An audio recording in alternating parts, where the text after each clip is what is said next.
A sibling is one of two or more individuals having one or both parents in common. A male sibling is a brother, and a female sibling is a sister. In most societies throughout the world, siblings often grow up together, thereby facilitating the development of strong emotional bonds. The emotional bond between siblings is often complicated and is influenced by factors such as parental treatment, birth order, personality, and personal experiences outside the family. However, there are cases where siblings grow up in separate homes, in different environments.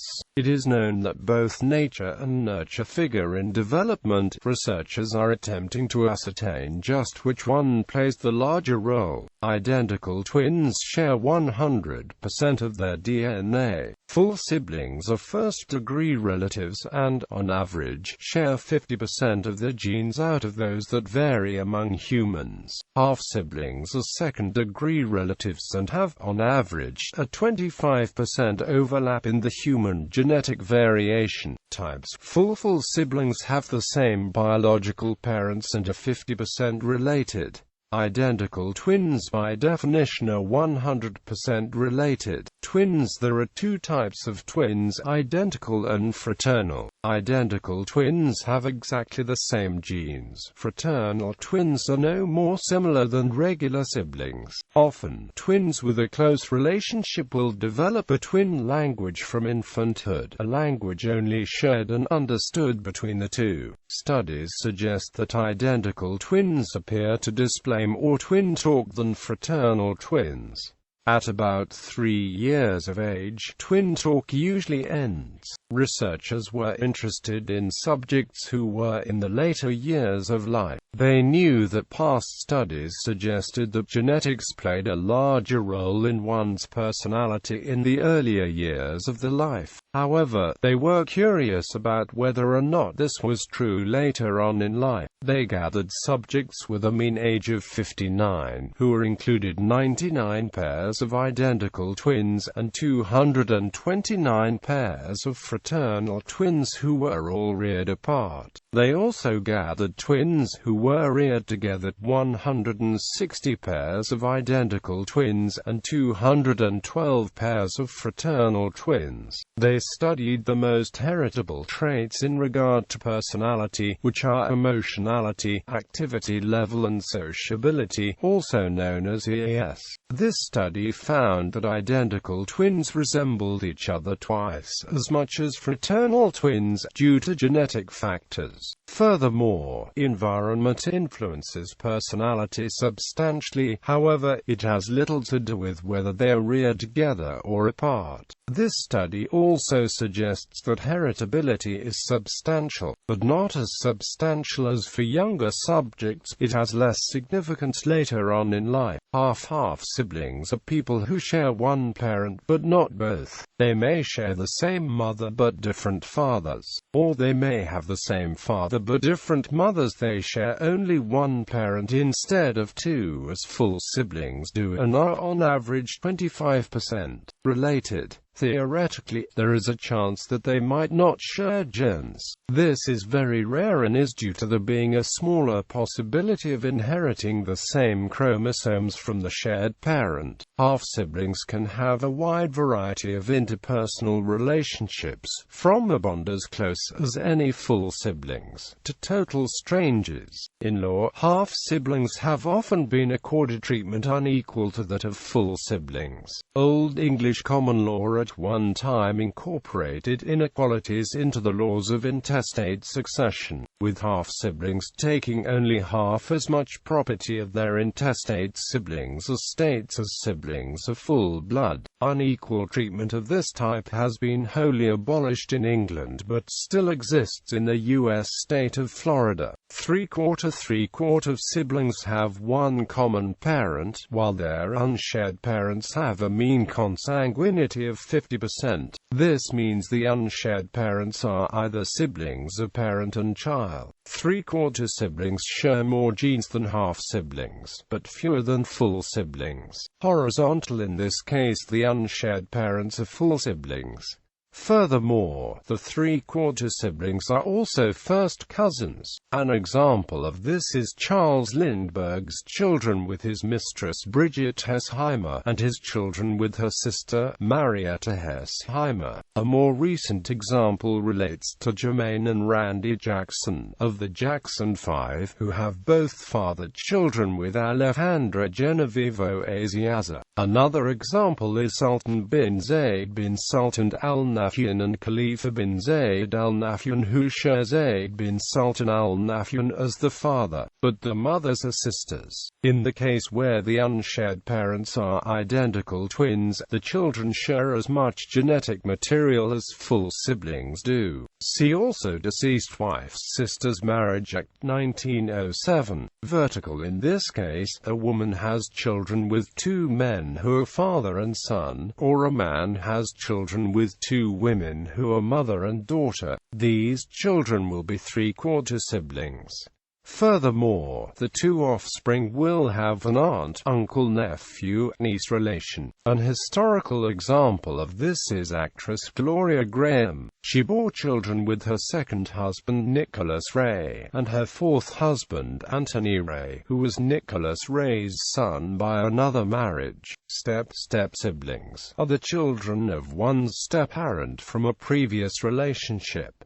They are unrelated by blood. Foster siblings are children who are raised in the same foster home, foster children of the person's parents, or foster parents' biological children. Adoptive. Two adoptive siblings are raised a person who is the adoptive parent of one and the adoptive or biological parent of the other. Adoptive siblings are legally related but need not be blood-related or biologically related. Study research was done to see what factors affected IQ, specifically family environment and genetics.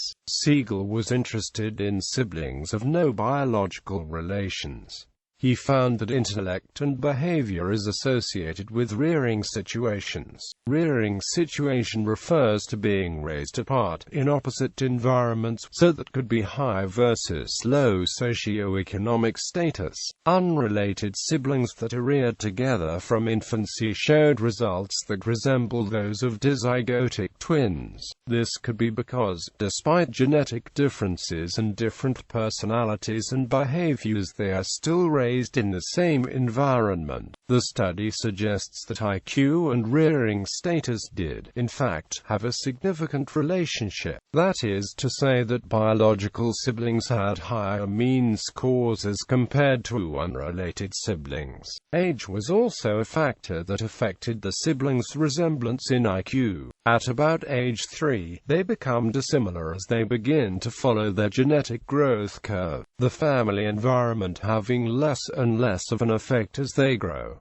However, it does affect spatial and perceptual factors. Cousins. Sibling cousins are those who have the same mother, with the fathers being brothers. Cousins are who share the same father with the mothers being sisters are cousins. This is a broader category than, but inclusive of, the three-quarters sibling above. In-law main. Sibling-in-law. One's sibling-in-law is the sibling of one's spouse or the spouse of one's sibling. God-siblings are the children of one's godparent. If the godparents are not chosen within the family, then they are unrelated by blood. Milk. In cultures with milk kinship, a milk sibling is a person who is not one's biological sibling but was nursed by the same woman as oneself. The concept exists in Islamic law and Jewish law. Blood, not to be confused with a consanguineous sibling. A blood brother or blood sister is a person to whom one has sworn loyalty through a ritual blood oath. The custom is rare in Western culture. Birth order. Birth order is a person's rank by age among his or her siblings. Typically, researchers classify siblings as eldest, middle child, and youngest, or simply distinguish between firstborn and later-born children. Birth order is commonly believed in pop psychology and popular culture to have a profound and lasting effect on psychological development and personality. For example, firstborns are seen as as conservative and high-achieving, middle children as natural mediators, and youngest children as charming and outgoing. Despite its lasting presence in the public domain, studies have failed to consistently produce clear, valid, and compelling findings. Therefore, it has honed the title of a pseudo-psychology amongst the scientific psychological community. History. The theorizing and study of birth order can be traced back to Francis Galton's theory of birth order and eminence and Alfred Adler's theory of birth order and personality characteristics. Galton, in his book English Men of Science, The Nature and Nurture, Galton noted that prominent composers and scientists are overrepresented as firstborns. He theorized three main reasons as to why firstborns are generally more eminent. Primogeniture laws. Firstborns have access to their parents' financial resources to continue their education. Firstborns are given more responsibility than the younger siblings and are treated more as companions by the parents. Firstborns are given more attention and nourishment in families with limited financial resources. Adler. Firstborns, fulfilling family roles of leadership and authority, obedient of protocol and hierarchy, seek out and prefer order, structure and adherence to norms and rules. They partake in goal-striving behavior as their lives are centered around achievement and accomplishment themes. They fear the loss of the position in the top of the hierarchy. Middle children feel like outcasts of families as they lack primacy of the first child and the attention-garnering recency of the youngest. These children often go to great lengths to identify themselves with the siblings, in an attempt to make a different and individualized identity for themselves as they feel like they were squeezed out of their families. Youngest children feel disadvantaged compared to older siblings, are often perceived as less capable or experienced and therefore indulged and spoiled. Because of this, they are skilled in coaxing, charming others to do things for them or provide. This contributes to the image of them being popular and outgoing as they engage in attention-seeking behavior to meet the needs. Contemporary findings today, the flaws and inconsistencies in birth order research eliminate its validity. It is very difficult to control solely for factors related to birth order, and therefore most studies produce ambiguous results. Embedded into theories of birth order is a debate of nature versus nurture. It has been disproved that there is something innate in the position one is born into, and therefore creating a preset role. Birth order has no genetic basis. The social interaction that occurs as a result of birth order, however, is the most notable. Older siblings often become role models of behavior, and younger siblings become learners and supervisees. Older siblings are at a developmental advantage both cognitively and socially. The role of birth order also depends greatly and varies greatly on family context, family size, sibling identification, age gaping, modeling, parenting techniques, gender, class, race, and temperament are all confounding variables that can influence behavior and therefore perceived behavior of specific birth categories. The research on birth order does have stronger correlations, however, in areas such as intelligence and physical features, but are likely caused by other factors other than the actual position of birth. Some research has found that first-born children have slightly higher IQs on average than later-born children. However, other research finds no such effect. It has been found that firstborns score 3 points higher compared to secondborns, and that children born earlier in a family are on average taller and weigh more than those born later. However, it is impossible to generalize birth order characteristics and apply them universally to all individuals in the subgroup. Contemporary explanations for IQ findings. Resource dilution model provide three potential reasons for the higher scoring of older siblings on IQ tests. Parental resources are finite. Firstborn children get full and primary access to these resources. As the number of children in a family goes up, the more resources must be shared. These parental resources have an important impact on a child's educational success.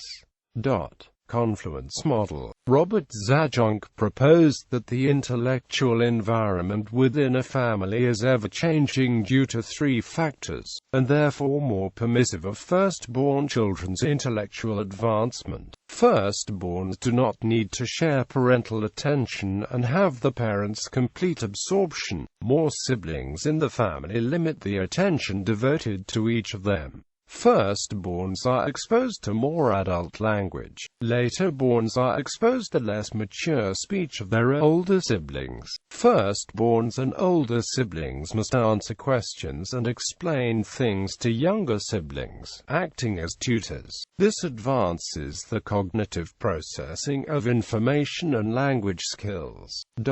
In 1996, interest in the science behind birth order was re-sparked when Frank Sulloway's book Born to Rebel was published. In this book, Sulloway argues that firstborns are more conscientious, more socially dominant, less agreeable, and less open to new ideas compared to laterborns. While being seemingly empirical and academic, as many studies are cited throughout the book, it is still often criticized as a biased and incomplete account of the whole picture of siblings and birth order. Because it is a novel, the research and theories proposed throughout were not criticized and peer-reviewed by other academics before its release. Literature reviews that have examined many studies and attempted to control for confounding variables tend to find minimal effects for birth order on personality. In her review of the scientific literature,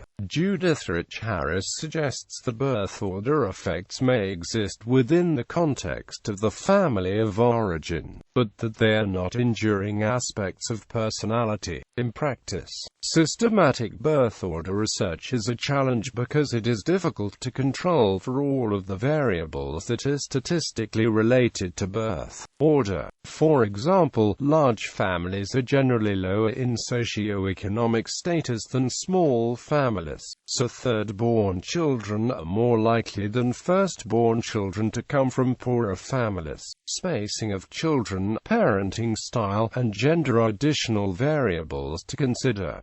Regressive behavior at birth. The arrival of a new baby is especially stressful for firstborns and for siblings between 3 and 5 years old. Regressive behavior and aggressive behavior, such as handing the baby roughly, can also occur. All of these symptoms are considered to be typical and developmentally appropriate for children between the ages of 3 to 5. While some can be prevented, the remainder can be improved within a few months.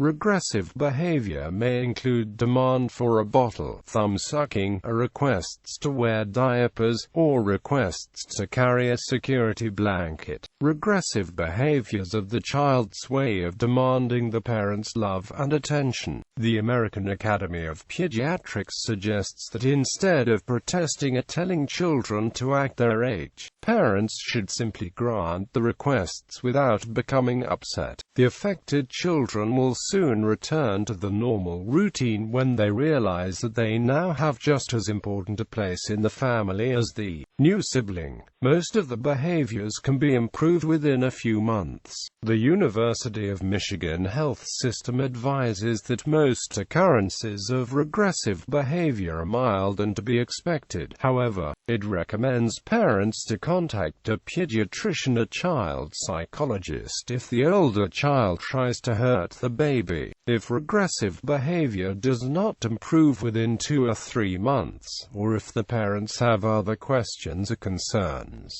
Rivalry. Sibling rivalry is a type of competition or animosity among brothers and sisters. It appears to be particularly intense when children are very close in age or of the same gender. Sibling rivalry can involve aggression, however, it is not the same as sibling abuse where one child victimizes another. Sibling rivalry usually starts right after or before the arrival of the second child. While siblings will still love each other, it is not uncommon for them to bicker and be malicious to each other. Children are sensitive from the age of 1 year to differences in parental treatment, and by 3 years they have a sophisticated grasp of family rules, and can evaluate themselves in relation to the siblings. Sibling rivalry often continues throughout childhood and can be very frustrating and stressful to parents. One study found that the age group 10 to 15 reported the highest level of competition between siblings. Sibling rivalry can continue into adulthood, and sibling relationships can change dramatically over the years.